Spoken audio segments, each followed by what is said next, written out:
akhir abad ke-19, hidup masyarakat ditentukan oleh wilayah, adat dan pengaruh ketua tempatan.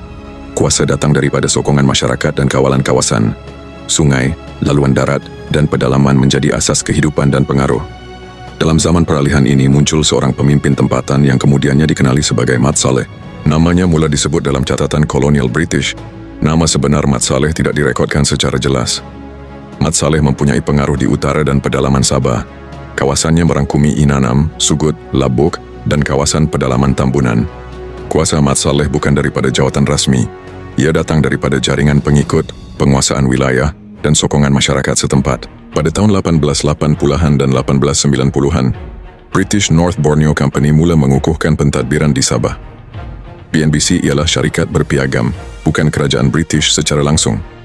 BNBC memperkenalkan cukai, permit perdagangan dan undang-undang bertulis. Adat tempatan mula diketepikan oleh sistem pentadbiran baharu. Pada peringkat awal, konflik tidak melibatkan peperangan.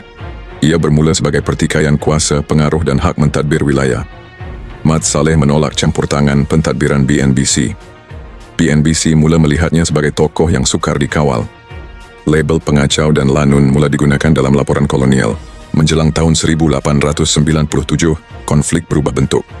Tekanan pentadbiran bertukar menjadi penentangan bersenjata. Pulau Gaya ketika itu ialah pusat pentadbiran BNBC di pantai barat Sabah. Ia menjadi simbol kuasa syarikat, bukan kubu tentera besar. Pada 9 Julai 1897, Mat Saleh membuat serangan ke atas penempatan BNBC di Pulau Gaya. Ada catatan menyatakan serangan dilakukan pada waktu malam, dan ada juga menyatakan serangan dilakukan pada awal subuh. Pendekatan dibuat secara senyap. Api digunakan sebagai senjata utama. Sasaran ialah bangunan pentadbiran, bukan pasukan tentera. Mat Saleh memulakan serangan dengan menyerang dan membakar pusat pentadbiran, membakar gudang penyimpanan bekalan makanan, dan memusnahkan rumah-rumah rasmi mereka. Serangan Pulau Gaya memalukan pegawai tertinggi BNBC. Ia membuktikan pusat kuasa kolonial tidak kebal. Nama Mat Saleh mula dilihat sebagai ancaman besar. Selepas Pulau Gaya, Mat Saleh tidak bertahan di satu lokasi.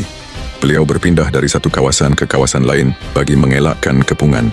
Mat Saleh membina kubu pertahanan di kawasan pedalaman. Beliau memanfaatkan bentuk muka bumi Sabah yang sukar ditembusi. Penentangan ini bukan satu pertempuran singkat. Ia merupakan siri konflik yang berlarutan selama beberapa tahun. Menjelang tahun 1898 hingga 99, pergerakan Mat Saleh semakin melibatkan ramai pengikut. Ia bukan lagi sekadar kumpulan kecil yang bergerak pantas, tetapi satu gerakan besar yang memerlukan bekalan, tenaga manusia dan tempat perlindungan yang lebih kekal. Kubu tidak dibina sehari dua. Kayu perlu ditebang, tanah perlu digali, laluan keluar masuk